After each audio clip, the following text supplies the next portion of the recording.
Welcome to Jesus-Centric Leadership. I'm here with Pastor Josh. I'm Donna, and today we're talking about navigating conflict with grace. Now, when I think of the church, right, I think of nice church people. Why do you think conflict is so uncomfortable, especially within church? Among nice church people, they don't have conflict. Oh, but wait, there's no conflict in the church. No. Like, that doesn't exist. Not at peace with Christ anyway. Like, we never have that. Well, I think we have to start out with this. Like, conflict is a part of any relationship. Like, if I'm going to have a healthy marriage, and, you know, ours isn't perfect, but I think I'm blessed. It's mostly on Sarah, but I'm blessed on a really good marriage. And that means that there is going to be conflict and forgiveness, because ultimately it's because we're people. Like, as people, we're going to have conflict. We're going to have divisions. There's going to be times when I do certain things that are going to hurt them. And that's just the reality of it. So where there's people, there's going to be conflict. Where there's relationship, there's going to be conflict. It's just the way that it is. Which is why we need our leaders to kind of understand a little bit about how to navigate it, how to manage it, instead of avoiding it altogether. What do you think the problem is, or the dangers are, in avoiding conflict? Well, then it never gets solved. Like, if, you know, we'll keep on marriage because I brought that one up. Like, if you have a conflict in your marriage and you don't talk about it, right, it doesn't get solved. There's not an opportunity so when there's no conversation, there's an opportunity for misunderstanding. Once there's an opportunity for understanding. And understanding can lead to not necessarily fully understanding where the person came from, but at least forgiveness, because you can understand maybe there was a reason for this. And I think when there's a reason for it, it doesn't always hurt so much, right? If there's a reason that this happened and I can understand this, sometimes I can not necessarily agree, but I can at least forgive. But when there's no understanding, we tend to think the worst of people. We seem to think that someone did this not because their life was challenging, but they did this because they're a mean person. And sometimes it's once in a while, a few times, it's that overthinking. We weren't really even in conflict, but I was afraid we were, and I blew it up in my mind afterwards, overthinking it. Yeah. And if I don't approach it or try to resolve it, then I could end up taking some steps back from the relationship.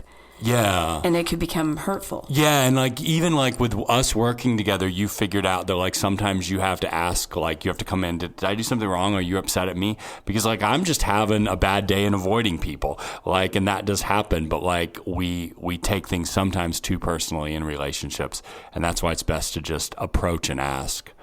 All right, so we're given a really interesting model about how to handle, a biblical model on how to handle conflict. Yeah. So we're going to do a little Bible study here. We're looking at Matthew 18, verses 15 through 20. And Pastor, if you could read that. Yeah, if your brother sins against you, go and tell him his faults between you and him alone. If he listens, you have gained your brother. But if he does not listen, take one or two along with you, that every charge may be established by the evidence of 2 or 3 witnesses. If he refuses to listen to them, tell it to the church. And if he refuses to listen to the church, let him be to you as a Gentile and tax collector. Truly, I say to you, whatever you bind on earth shall be bound in heaven, and whenever you loose on earth shall be loosed in heaven.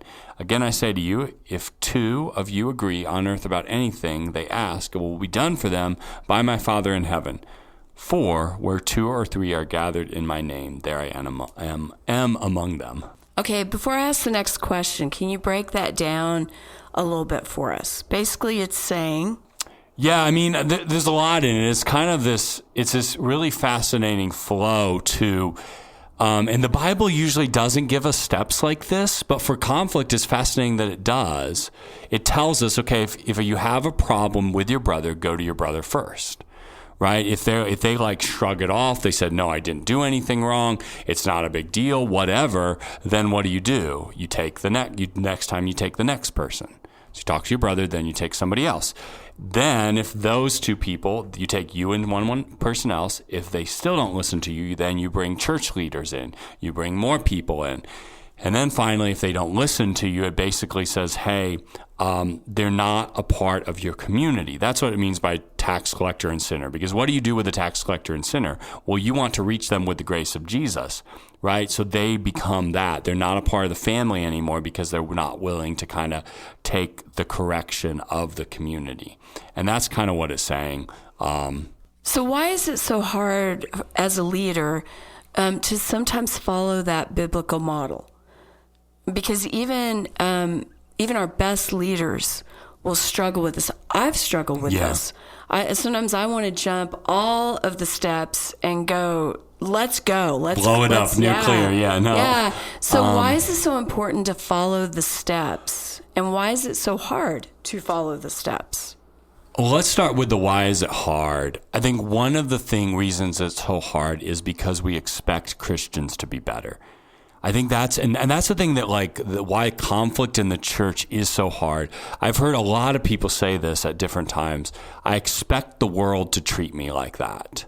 I didn't expect the church to treat me like that. Okay, and when you say church, define that. Faith family, the body of Christians, our church, Peace with Christ. We have hurt people. We will hurt people in the future. So that I think that's one of the reasons it's hard. Another reason it's hard is I think it's sometimes easier to talk about people than do the hard of talking to them. It's much easier for me to come in and say, can you believe what so-and-so did? Because what I'm doing is I know you're going to agree with me, right? Because I only know one side of the story, so I know you're going to agree with me. I think a lot of times we seek agreement and not resolution.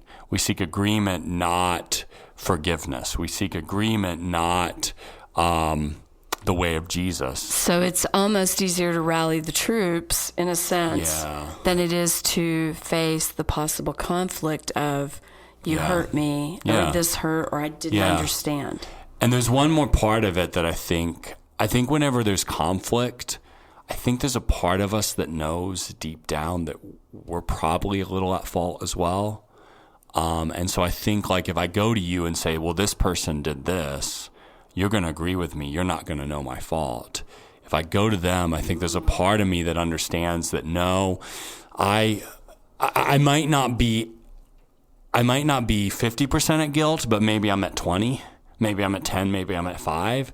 And so we don't want to open that up. So it's much easier to, just deal with that. So this is the question I don't want to ask, but I'm going to ask. Okay. 9 times out of 10, when there is a conflict, either with an individual in the church or with the church itself, when I say church, I'm going to say leadership, or maybe something was said that was offensive. Somebody didn't reach out to me and I wish they had, whatever that is.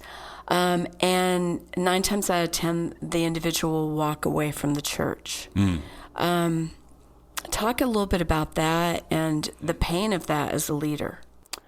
I guess I wouldn't say 9 times out of 10 they walk away from the church. I would say in really challenging situations they did. In the worst of the worst, 9 times out of 10 they do. But I think there's a lot of conflicts that even in our church I've seen resolved where there was hurt, where we even messed up and made the wrong decision, and we've been able to walk that through with people and still have a relationship with them. I could, and I won't talk about them, but I could talk about a lot of times where we have been able to work through things. And so I wouldn't say it's as high as 9 times out of 10, but I think the ones we know about sometimes are the ones where the person does push away from the table. And again, I think it really is, a lot of it is that when the church fails, it hurts so much more.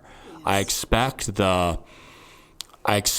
the atheist, the non-Christian, the person who's not a part of a church, I expect them to be rude and crude and hurt me. I expect that to happen.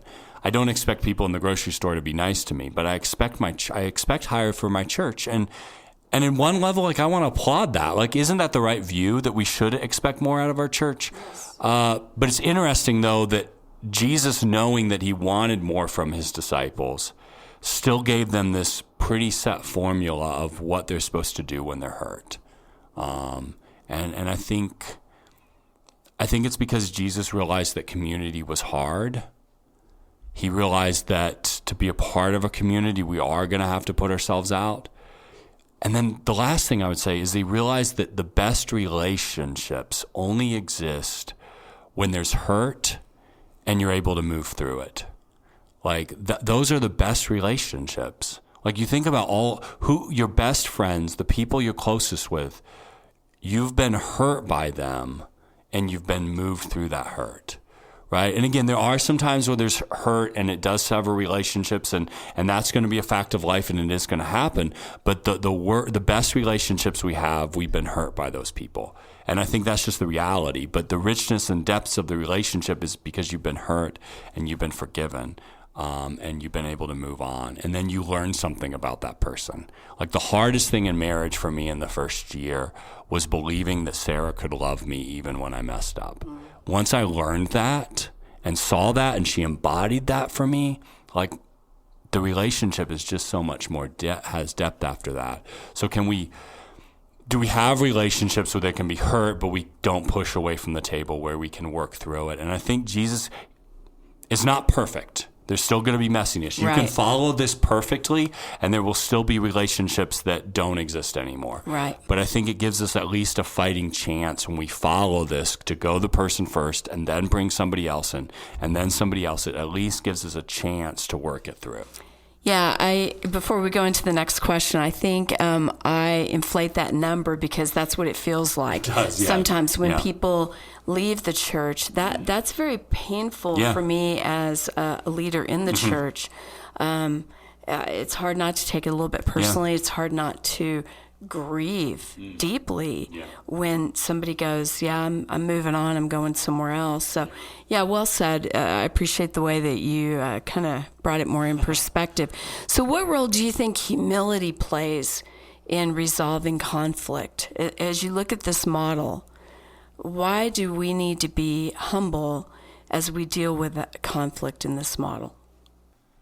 Yeah, I think the big thing is knowing that it's not about me being right. It's about restoring the relationship. And I think that's what Jesus does so well. He talks about, really the goal that he has is how to restore the relationship. Even the throwing out and treating them as sinners and tax collectors, it sounds really harsh. But the reason why he says to do it is because he wants those people to be people that we want to reach. Once they're sinners and tax collectors, those are people that the early church was seeking to reach. Those are the people Jesus was hanging out with. Those are the people that they saw as a mission to reach with Jesus. And so even throwing them out is for the sake to restore the relationship. So this whole thing is when I've been wronged, how do I humble myself and seek to restore the relationship? That's what this is all about. And Jesus gives us, I think, and it's crazy because he never gives us a word for word how to reach people, but he gives us word for word what to do when there's conflict, when we have a problem with somebody. But how do I do that when my emotions are running hot? So, there's my side, right? I'm hot, I'm justified, I'm angry at this individual, and I'm locked and loaded and ready to go. And how do I manage my emotions when everything is running hot so that I can step into this model? That's the first thing, manage your emotions. Get yourself to a place. And that's where I think there's a difference from, let's say, somebody did something to me, and so I need to process it. So I come to you, or I talk to a different friend, or I talk to a counselor, that I get my emotions in check for the sake of I need to have a level head on this before I go talk to that person. I think that's fair. Jesus isn't saying that you go to somebody, that you can't talk to somebody. He's saying the way you fix it is you go to the person. So I shouldn't come to you, though, and say, this happened, you need to fix it, right? That's not what I should do. But it should be more of a, yeah, I'm really struggling with this. Can I use you to process this? And I think you need somebody that's safe, somebody that's not going to gossip, somebody that's going to keep it confidential, because the last thing you need is them going to that person and saying, hey, so-and-so has a problem with you. Like, that's not helpful for anybody. But it's not bad to process that with somebody. And I don't think there's a difference from gossip is telling you so that you'll agree with me. Going to somebody and processing it is so that I can have a better understanding of my emotions in the situation. Yeah. And there's a fine line there, right? There's a fine line. There is, because there can also be holy gossip of, will you pray for this situation as I download? Yeah. And we're not talking about that either. We're talking about just purely seeking some wisdom before you go. Yeah, and I would say that's there's two ways that you can go to somebody and talk about a problem. You can say, I need to process this because I'm not sure I should talk to them or if I should just let it go. Or I can go to you and process it so that I can talk to them. But the difference is, here's the big difference. Gossip is pointing the finger at somebody so someone agrees with you. Yes, well said. Processing it is you doing the work so you can continue in the relationship. And so I think you have to really test your motives. Why? I want to share this with you. Why am I sharing it with you? Because I want you to agree with me, or because I want to restore this relationship. Yeah. And if your goal is to restore the relationship, then how you use safe people to process, I think is a good thing to do. Yeah. Well said. I remember a long time ago, we did a thing. His name is Dave Schlachter, and he brought in peacemakers. And it was interesting because in student ministry around that time, I had a family that got a little frustrated with a decision I'd made. And we had to all sit down with Pastor Hiller. And before the meeting, he said, I need you to start. And by starting, I need you to apologize. And I was like, what? I'm ready. I have all my points. I'm set. And he goes, no, I need you to do that. You have to find what you can apologize for, because that's humility, and you've got to humble yourself. And I did. It took a little bit. It took a little bit of time away from it. And then when I came back, I was, and it wasn't, I'm sorry you aren't getting this, it wasn't that. But it was very much, I prayed hard about it. I looked at it, and what did I need to own? And I think it's not a bad model. It's a hard model to follow when you're stepping into this, when I'm going to go to that person one-on-one. And I can't even give an example of what that might be for you, because I think it's different for every person. Yeah. To be genuine and really own something in the situation. Yeah. And I think we have to understand that in every relational conflict, there has to be two sides. And I can even believe in my mind, I think, that it's 95% their fault. But it's so disarming, and you set the tone when you confess.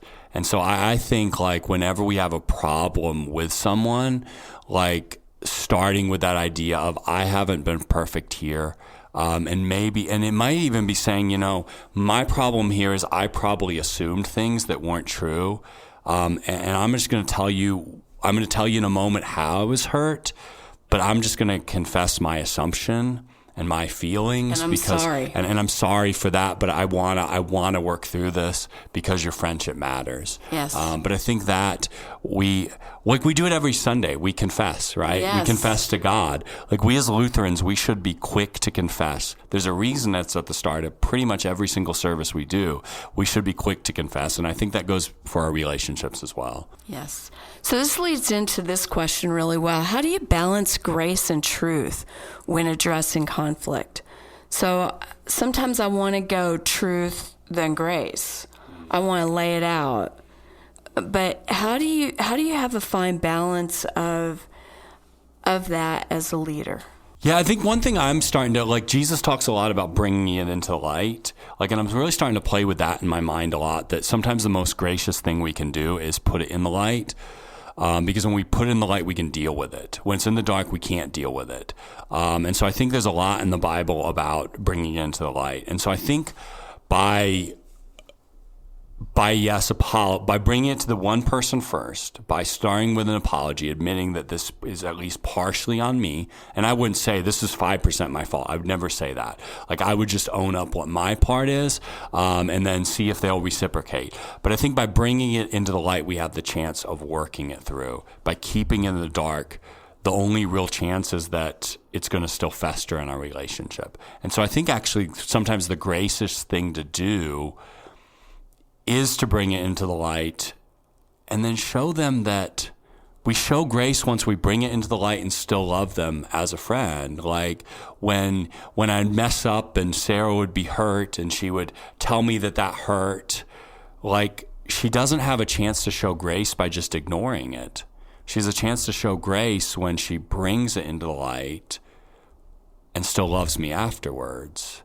And so I think that's like a model that should be in all of our friendships. Like, and I'm not saying bring every little detail up, right? But like when you are hurt, it's festering for more than a week, is it your spouse, probably more than a day because you're seeing all the time. But like bring it into the light when it's festering, so that you have the opportunity to show them grace.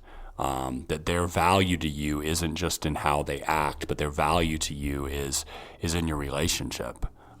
Yeah. Okay, so we look at this model, and leaders are like, "Oh, so you're saying I might hit conflict as a leader?" No, you will. Yeah, right. And now we look at this model, and I'm going to repent first, and then I'm going to walk through this, and what happens if we can't get to the resolution I wanted? What happens when the road to resolution gets really mucky? What do we do then? Well, I think that's the value in bringing somebody else in eventually. So like sometimes your marriage needs a marriage counselor. And sometimes... Which is not a bad thing. No, it's not. Like it's valuable to have that somebody else helping you hear what each other is saying. I think that's sometimes what the problem is. But that's why I think he says bring somebody else in. Because again, and I think this is where we really have to check our motives. What's my biggest motive? Is it to be heard? That's a good thing. Is it to have them see it my way? Is it to be right? Those are the motives we kind of have to check in this. So your motive, I think, then the motive Christ has is that your brother would be restored in relationship to you. That's the goal of this, is that the relationship to be restored, not either person being right. And so I think that's what we really have to check our heart with when it comes to conflict. If you want to be right in conflict, you're going to end up losing because you're going to push people away. If your goal is to restore the relationship, to work through the hurt, then I think you have a fighting chance to work through it. So is it okay to say, we're not going to see eye to eye on this, but I do hear you and I love you? Yeah. And yeah. We're going to figure this out. Yeah. Yeah. And I think in terms of the church, sometimes the hurt is just so deep that they maybe have to move on for a season, and that hurts and that's hard, but that does happen. Certain sins are harder than others. Certain sins you can work through in marriage. Certain sins are harder to work through in marriage. But the reality is, I think if we follow it, we give a fighting chance to at least do the next right thing. And that's all we can do. Apologize and ask for forgiveness and grace. But sometimes it is, we're not going to see eye to eye. And I have relationships where we don't see eye to eye on everything. You and I don't see eye to eye on everything. Sarah and I don't always see eye to eye on everything. But you don't need to have a relationship. But you do need to talk about it when you don't and work through it. Be respectful. Yeah, and figure out how you're going to have a relationship within the midst of that. But you're never going to find somebody that agrees with you 100%. And if you're waiting for that, you're not going to have any friends. You're not going to have any relationships. You're not going to lead anybody or follow anybody or do anything with anybody. And that just seems like a miserable life to me. So compromise and, yeah. figure it out. So, kind of coming to the end of our conversation, but I've sat with you when you've shared with people, hey, I need you to go to them first. Have you gone to them first? I need you to do that. And then if that doesn't work and I am brought in on the conversation, I need you to do that in a way that's not going after them in a sense, right? And I've heard this in a lot of different situations. Why is that? Why do you stay so true to this model? Like, you don't deviate. And even, I've seen even at times you've wanted to jump in, you're like, no, stay with this model. Yeah, because if Jesus said it that way, he must have meant something would work, that there's something to it. And the other thing I see in the back of it is when someone brings something to you, you're a leader, so they bring something to you, this person did this, until you have a chance to hear the other side, like, you don't know what's true, because there's always two sides to every story. And so, and again, if this is the model Jesus sent, it wasn't me going to fix the relationship. It's them. Because the reality of, and we've talked about this on another podcast, but a while ago, but if I'm the connection in your relationship, like if I'm the only reason you talk together, then your relationship with somebody else is centered on me. Like, at some level, like a counselor's job. So a couple comes in, they have struggles in their marriage. They can only talk through the counselor. The counselor's job isn't to be in that marriage forever. His job is to move outside, or her job is to move outside of the marriage and let them have a conversation. But whenever you have a problem with someone, you come to me and I help fix it, or I help broker peace. Our relationship isn't based on us. It's based on the person who brokered the peace. And so I think that's what Jesus wants. He wants you to have an actual relationship with people that's based on your mutual trust, not me getting in the middle of it. You've used the marriage analogy a lot, but I almost hear siblings also. Yeah. Like you get in the middle of siblings, and that can be a whole thing. And they've got to figure it out. Yeah. And sometimes they have to figure it out apart from their parent, so that they do grow stronger in how they handle it. And how many stories have we heard where I was close to my sibling, or my only relationship with my siblings was through my parents, and now my parents are gone, and I don't talk to my siblings. Right. Like if we don't, and I think this encourages you to go to that person. And again, if they don't listen, then you bring somebody else, but that's not your first call. Whether it's a spouse, whether it's a sibling, whether it's somebody that you're in ministry with, or someone who's a part of your church family, and you're doing hard with them. What's the biggest takeaway from today? Just that Jesus values the relationships we have with other people, and that's hard. I think we can't just say, relationships are easy. Any relationship worth having goes through seasons of hard. And so I think, once a relationship worth having, work through those seasons of hard. I like that. Great takeaway. Thank you so much for joining us for Jesus-Centric Leadership. We'll see you on our next episode.